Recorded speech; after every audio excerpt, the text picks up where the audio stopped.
Welcome back to the Regent Law Podcast. Have you ever wondered what kind of students choose to come to Regent Law School and what type of lawyers we end up sending out into the world? Well, on this short episode, you're going to hear from two current students, Alicia Wisner and Caleb Pierce, as they share what God has done in their lives while here at Regent Law School. Enjoy.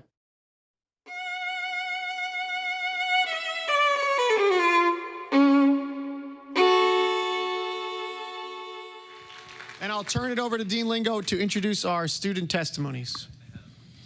Congratulations, everyone. It's such a joy to watch everyone win awards, whether it's your third or fifth or 10th or first. It's great to see you win awards. It's also great, it's even better from my perspective, to see this community come around and support and encourage and celebrate each other's victories. So we're going to hear testimonies today from two of our 3Ls, Alicia Wisner and Caleb Pierce. Both of them are 3Ls who are going to graduate this year. And it seems like yesterday to me that they were just 1Ls in my contracts class. I sort of ad-lib for a minute. I have some great memories of them. Caleb is a 1L, came over to my house for dinner with a few other 3Ls. And my wife, frankly, was just laying into him about why he was not going to invite a young lady to the barrister's ball. Little did we know he'd be sitting next to his wife at this awards ceremony. So it's been fantastic to see him grow. And Alicia, of course, my favorite memory of Alicia is eating leftovers from my parents' 50th anniversary party outside of Epcot Center with Alicia and her husband and Chandler, who's, I guess we call you an alumni now, who's back here, and his wife. And that seems like yesterday to me, but they're getting ready to graduate, and they've both grown into outstanding members of our 3L community. Alicia is the leading advocate for mental health and well-being on our campus today. Caleb has excelled in trial advocacy, organized a fantastic law review symposium this year, leads one of the most vibrant Federalist Society chapters, and is a new husband. Both of them won 2 book awards today, Alicia in international law and in remedies, and Caleb in advanced trial practice and national legal policy, and they'll both be deeply missed when they graduate. So we'll hear first from Alicia and then from Caleb.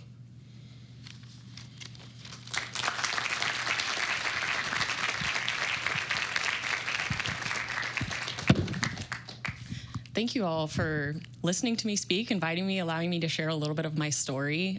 It's my last semester of law school, so naturally we're all a little bit nostalgic and thinking about how it all began. And when I think about the process of earning a book award and what that's like, I was reminded of the Sunday before 1L orientation.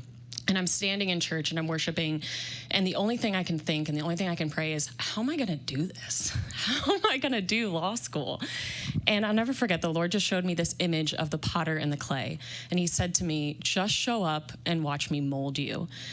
And I thought, wow, okay, that's fantastic. I can do that. I can show up, I can trust the process.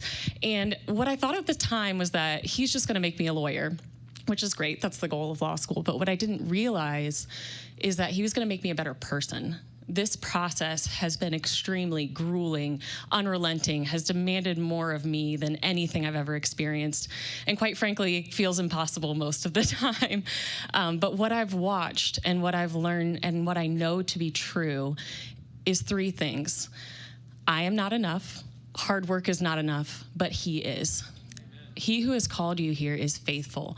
He will sustain you. He will equip you. And some of the time you're going to fail and you're going to fall flat and you're going to second guess everything and you're going to do it scared.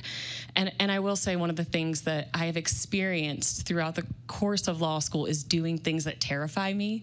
He's called you to go beyond your human capability, and it consistently amazes me at what human beings are capable of doing. And so that's one of the things I wanted to share with you guys, because there are times that I've looked up through the process of law school and thought, how did I get here? Why does this person like me? Why does this person want to work with me? But it's all God's favor and it's all God's grace, because all he wanted me to do was just show up and see what he would do. As a bonus, what I found is a fulfilling career that's intriguing, that's fulfilling, it's rewarding, and that's been really wonderful. Thinking about being a lawyer for the rest of my life, the fact that I actually like it is awesome.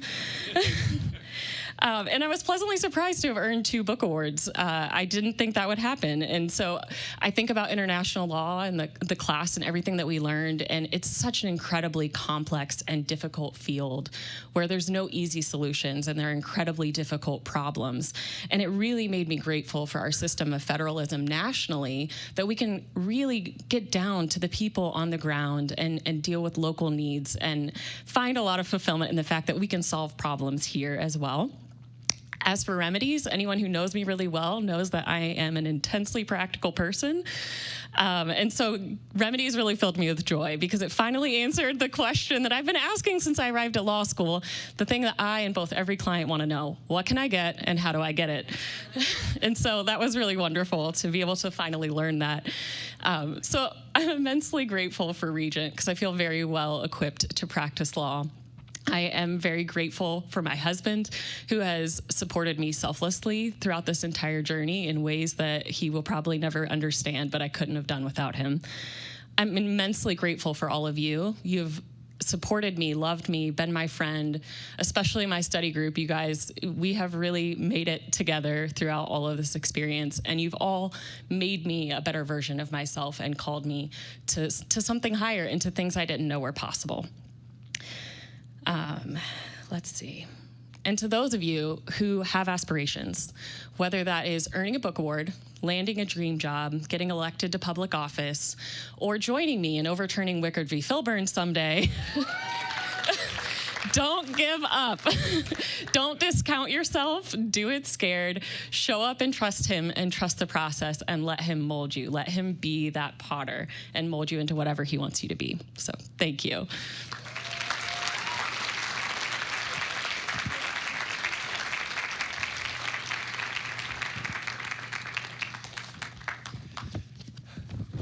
It's really an honor to be here. I want to start by thanking and just saying how grateful I am to the ACLJ and to Mr. Fick and the law school for the opportunity to receive these awards today. I want to start, though, by especially thanking someone who we probably never thank enough. That's Mary Bunch. Thank you.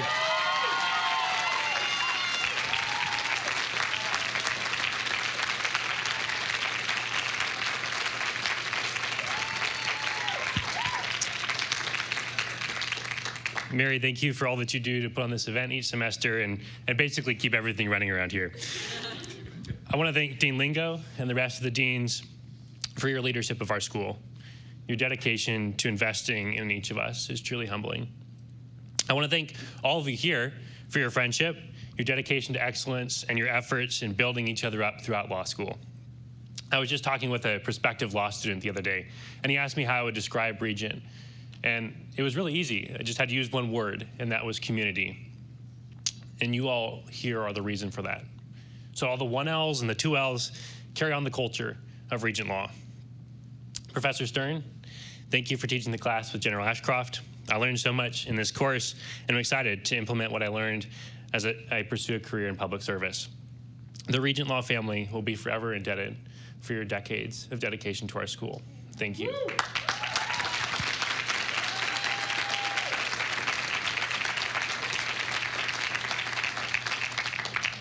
I also want to thank Professors Marcus and Ariel Mitchell for both of their timeless dedication to the Trial Advocacy Board.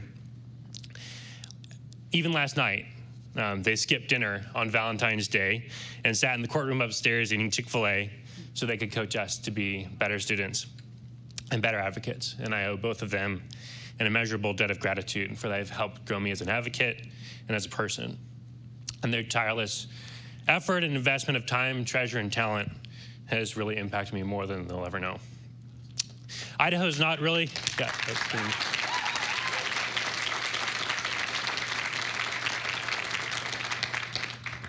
Idaho's not exactly around the corner, so while they obviously couldn't be here today, I did want to say a special thank you to my family for all they've done to invest in me and encourage me on my legal journey. But most importantly, though, I want to thank my wife, Lily. I know being married to a law student is not easy, and being married to an ambitious one is even less so. But I know it's even harder when you're also a law student. So these awards would not be possible without you. Thank you, and I love you.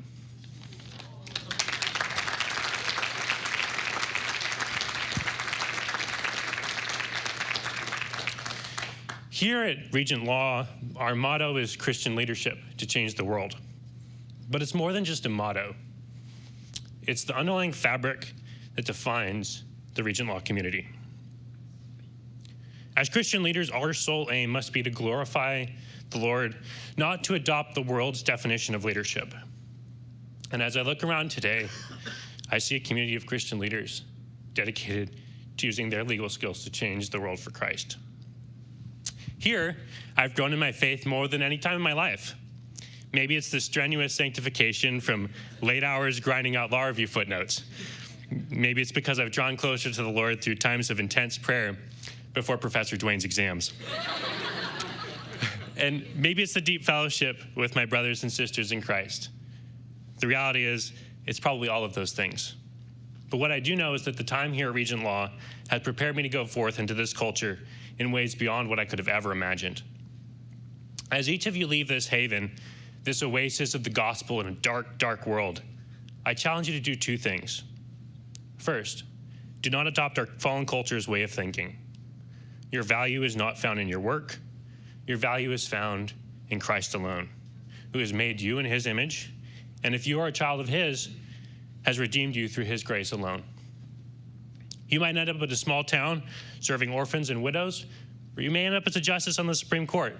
Only the Lord knows. But not one title is more valuable in Christ's kingdom than another. Second, I exhort you to make living for the Lord your sole aim. If you follow the Lord, he promises that he has prepared good works beforehand, that you should walk in them. The Lord, in his sovereignty and grace, chooses to use us for his glory. He could illuminate this dark world by simply shining a million candle power spotlight into the darkness. But instead, he chooses to light a million candles and send them out into that darkness. You are the light that he chooses to use in this lost and dying world. It's easy to look around at our culture and think that we must do something extraordinary to defend truth. But truth needs no one to defend it. It only needs someone to speak it. So speak it boldly, Christian. Our God reigns victorious over this world. Christ is Lord. And live every aspect of your life, including the practice of law, for him and for him alone. Thank you.